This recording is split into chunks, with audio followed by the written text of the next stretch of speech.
Cumprimento os amados irmãos e irmãs com a gloriosa paz de nosso Senhor e Salvador Jesus Cristo. Nós temos avançado pelo capítulo 1 e 2 de Gênesis. Hoje estamos concluindo esses dois capítulos e nós já percebemos a grandiosidade de tudo aquilo que Deus fez e como isso reflete em nossa vida em todos os tempos na história da igreja. Nós vamos agora estudar a criação da mulher. Deus criou Eva. Nós sabemos que o casamento, cada um tem a sua própria história de amor. A Bíblia temos casos diferentes na maneira como se chegou até o casamento. Nós temos, por exemplo, Abraão, que pediu para o seu servo buscar uma esposa para o seu filho. Então, o servo de Abraão foi até uma determinada região, encontrou uma mulher, trouxe até ele Rebeca, e quando a Bíblia diz que quando Isaac viu Rebeca, foi amor à primeira vista, mas quem escolheu foi o servo de Abraão. Nós temos o caso de Jacó, que se apaixonou por Raquel, e a Bíblia diz que ele trabalhou 7 anos por ela, e 7 anos foram como se fossem poucos dias, pelo tanto que ele amava aquela mulher. E assim nós temos diferentes histórias, diferentes tipos de relacionamento, e nós ficamos com a pergunta, afinal, como surge o casamento? Seria ele uma loteria? Estaria ele ultrapassado? Seria ele desnecessário? Quem instituiu o casamento? E qual é o propósito de Deus em relação ao homem e em relação à mulher? A Bíblia diz no livro de Provérbios que o caminho do homem com a sua virgem é como uma cobra andando sobre a pedra. Quando a cobra anda sobre a pedra, a única coisa que ela não deixa é rastro. Tudo é mistério. A gente não consegue entender como se forma um relacionamento humano.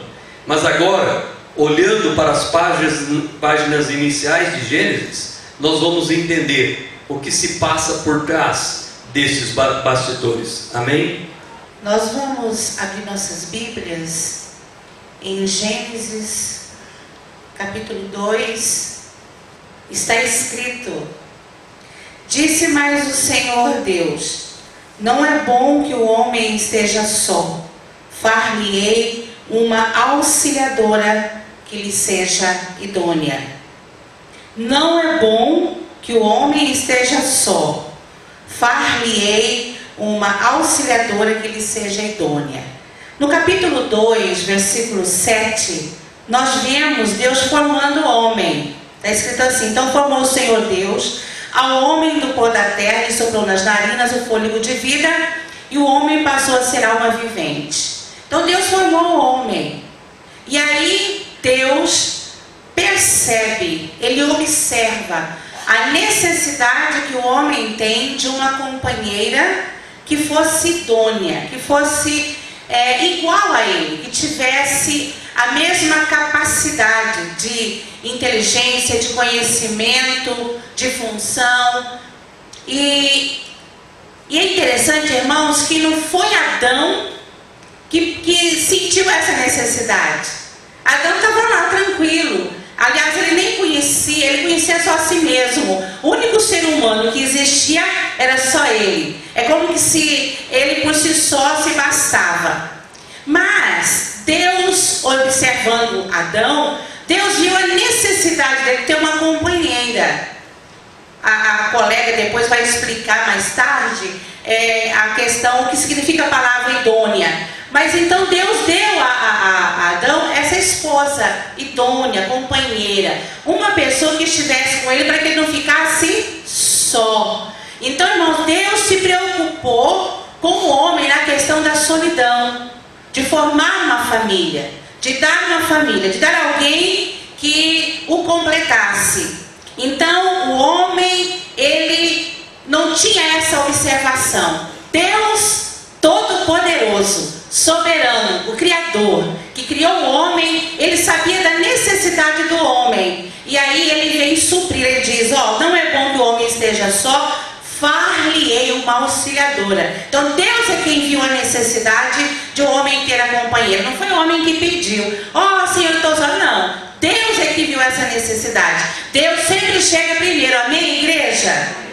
Muito bem, nós vamos para Mateus capítulo 6, versículo 8.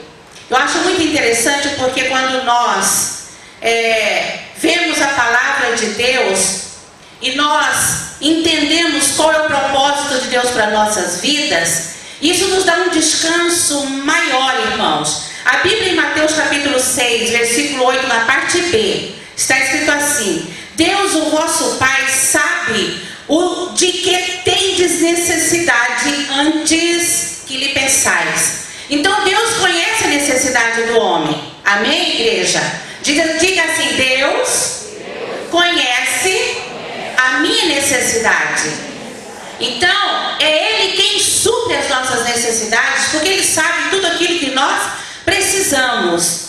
E Deus também, Ele vê e supre. Amém? Ele não apenas vê, Ele vê e supre. Ele é todo poderoso, Ele é Senhor. Então nós precisamos confiar nesse Deus, porque Ele não apenas vê e supre a necessidade do homem. E também quando Ele cria a mulher, quando ele traz Eva para Adão, quando Ele cria Eva, quando Ele tira a mulher da costela de Adão para Ele, isso é um ato de amor também. Um ato de amor de Deus para com Adão. Deus amava Adão e Deus queria o melhor para ele. Quem seria o melhor para Adão? O que seria melhor para ele? Um animal? Uma fruta?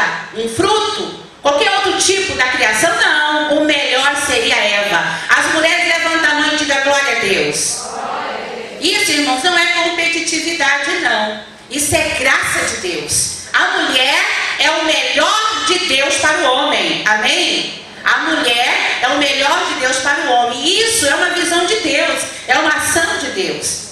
E nós queremos aqui trazer o olhar da igreja para esse Deus poderoso, para esse Deus supremo, para esse Deus amoroso, para que nós confiemos mais nesse Deus, para que nós possamos crer que realmente Ele supre as nossas necessidades. Tem um outro texto aqui também que eu quero ler, Filipenses 4,19, diz assim: e o meu Deus, segundo a sua riqueza em glória, há de suprir em Cristo Jesus cada uma de vossas necessidades. Amém? Ele vai suprir a sua necessidade. É Ele quem supre a nossa necessidade. Então a nossa confiança não tem que ser no patrão, no empregado, na circunstância, no governo, numa outra pessoa que não seja Deus. É nele que nós temos que lançar toda a nossa confiança. A Bíblia diz: lançando sobre Ele toda a nossa ansiedade, porque Ele tem cuidado de nós. Amém? Diga: o Senhor tem cuidado de nós. Amém, irmãos? Que Deus os abençoe. Como é difícil, né, irmãos, nós colocarmos verdadeiramente as nossas ansiedades em Deus, né?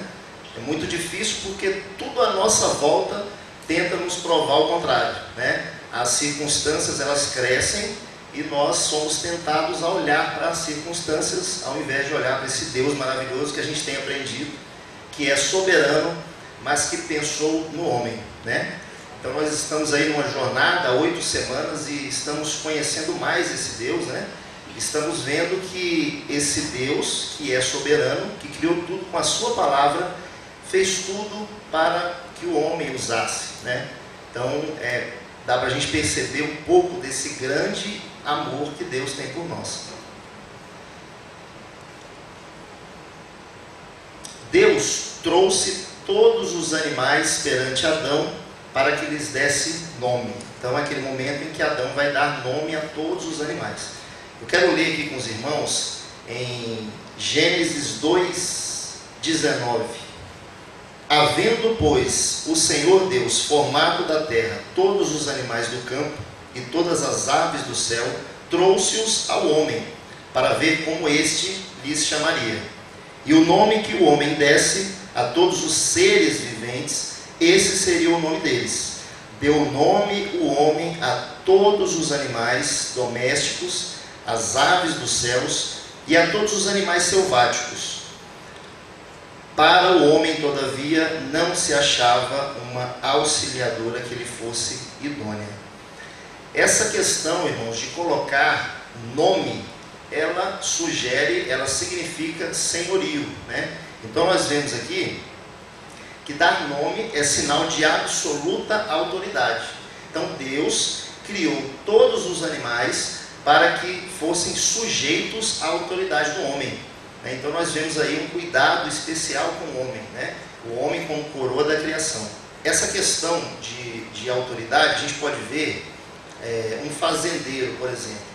Imagine um fazendeiro que vai colocar nome ao gado dele, né? Então ele vai colocar o nome que ele escolher, porque aqueles animais estão sob a autoridade dele. Aqueles animais são dele.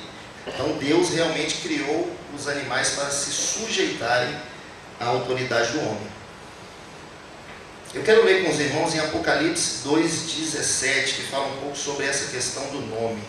Quem tem ouvidos, ouça o que o Espírito diz às igrejas. Ao vencedor dar-lhe-ei o maná escondido, bem como lhe darei uma pedrinha branca, e sobre essa pedrinha escrito um nome novo, o qual ninguém conhece, exceto aquele que o recebe.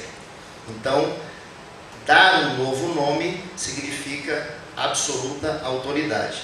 Só que essa questão ali, aquela tarefa de Adão de ter que nomear todos os animais, a gente fala, eu já falei isso várias vezes, mas a gente parar realmente para pensar como é difícil essa tarefa, né? Porque não são 100, não são 200 animais, né? São todos os animais.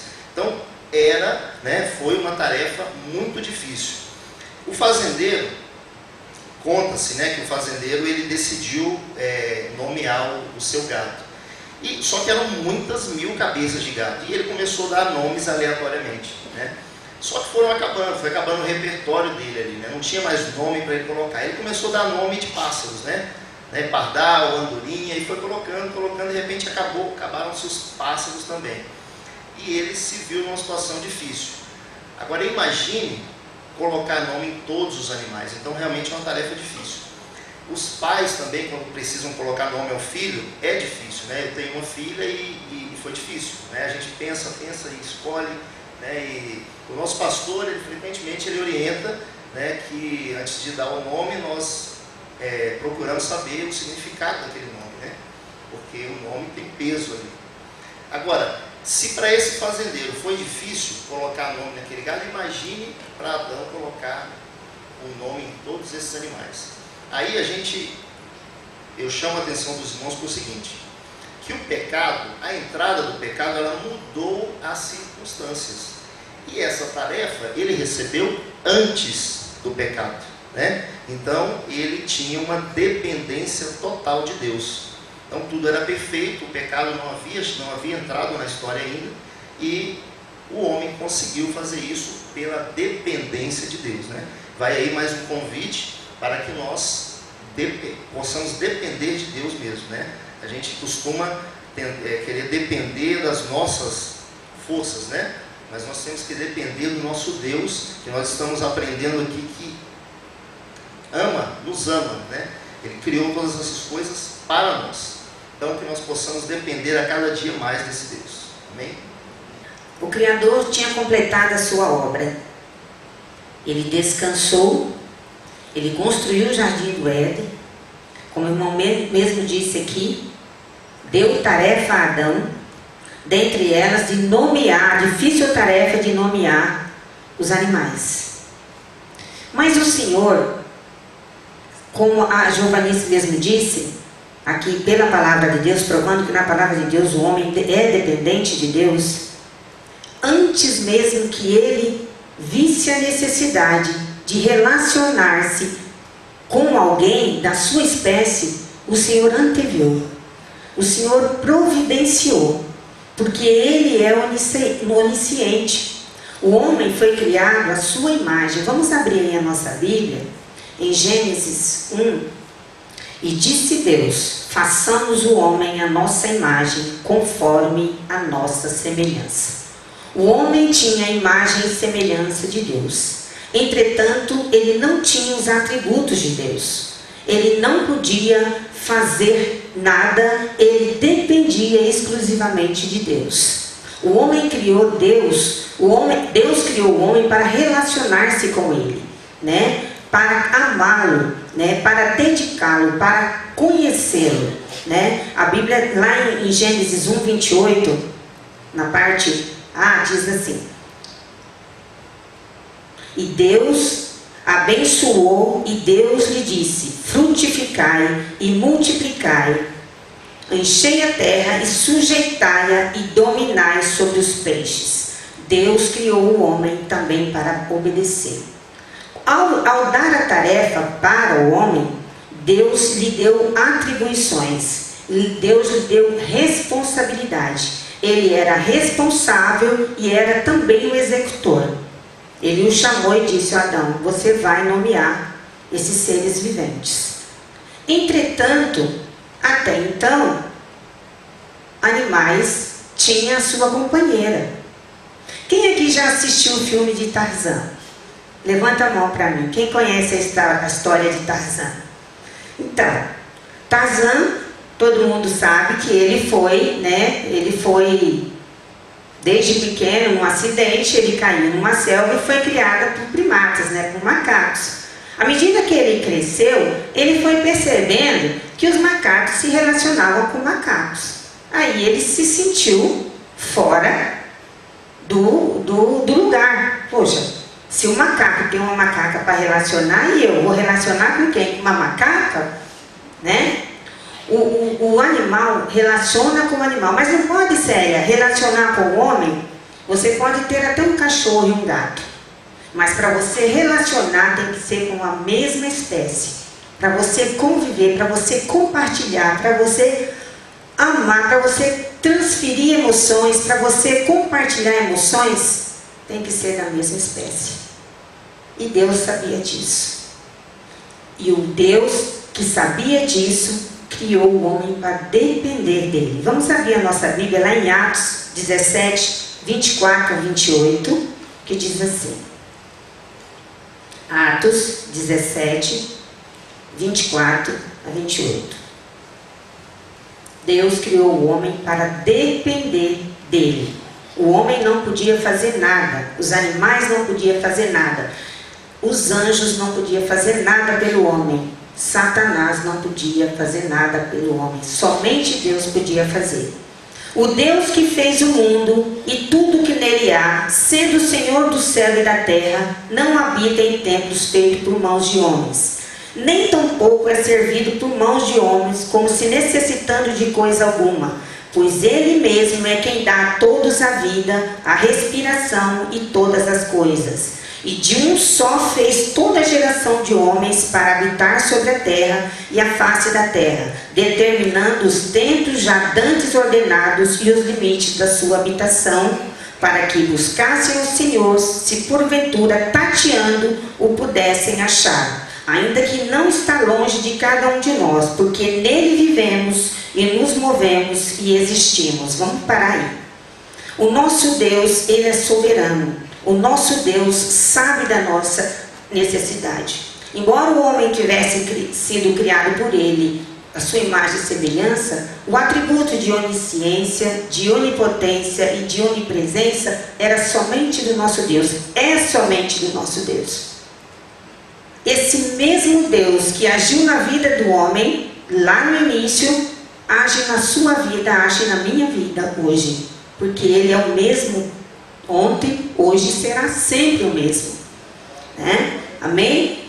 Então, Deus, na sua infinita sabedoria, antes que o homem percebesse, no filme de Tarzan, ele percebeu, que havia algo que o completasse. Mas Deus não deixou que Adão soubesse disso. Ele já sabia da necessidade. E antes disso, olha que Deus amoroso. Olha que Deus amoroso que é conosco. Como a Jo mesmo disse aqui no final, antes que nós criamos, que nós tenhamos, que nós demonstramos a nossa necessidade, o nosso Deus já está ali providenciando tudo para nós. Então vamos lá em Gênesis 2:20, na parte B. Voltamos lá em Gênesis, para a gente ver então que somente o nosso Deus, no 2:20, na parte B, diz assim: mas para o homem não se achava adjuntora que estivesse como diante dele. Não tinha alguém da mesma espécie para ele relacionar. Então Deus, no seu infinito amor, poderia agir diante dessa necessidade do homem. Então o que ele fez? A irmã Sônia vai explicar para vocês.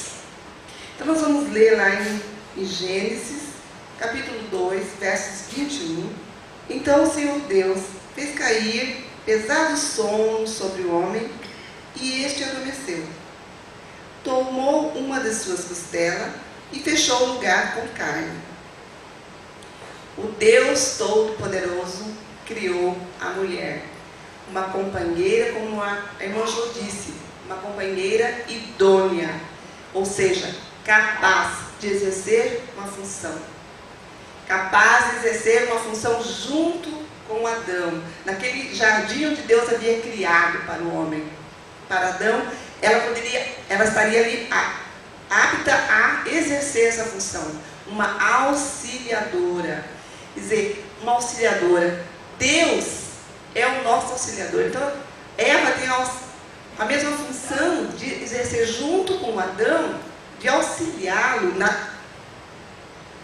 naquilo que Deus dera a ele. Então nós vamos ler, lá continuando lendo lá no versos 22. E a costela que o Senhor Deus tomara ao homem, transformou-a numa mulher e a trouxe. Então nós vemos aqui o amor de Deus para conosco, trazendo o auxílio, que sempre que nós necessitamos, Deus está nos auxiliando em todo momento. Então nós vemos o presente que Deus nos dá todos os dias de nossas vidas. Nós vamos ler lá em Gênesis 18, que Deus disse assim: disse mais o Senhor, não é bom que o homem esteja só, far-lhe-ei uma auxiliadora que lhe seja idônea. Porque Deus, Ele deu ao homem toda a terra para se sujeitar ao homem. Vamos ler lá no Gênesis 1, versos 28. E Deus os abençoou e lhes disse: sede fecundo, multiplicai-vos, enchei a terra e sujeitai-a. Então, essa terra teria que se sujeitar ao homem. E a mulher seria a auxiliadora do homem. Glória a Deus. Eu quero que você abra a Bíblia, a palavra de Deus, em Gênesis 2, 23 e 24. Glória a Deus. Nós temos aprendido e ouvido nesses dias, estamos estudando a palavra de Deus, o quanto Deus foi maravilhoso para conosco e tem sido, porque Ele preparou todo o ambiente para que o homem viesse a existir e tivesse uma vida boa, uma vida na sua presença, uma vida perfeita. E o texto que nós vamos ler agora, 2, 23 e 24, diz o seguinte: e disse o homem, esta afinal é osso dos meus ossos, é carne da minha carne, chamar-se-á varoa, porque do varão foi tomado. Por isso deixa o homem pai e mãe e se une à sua mulher, tornando-se os dois uma só carne.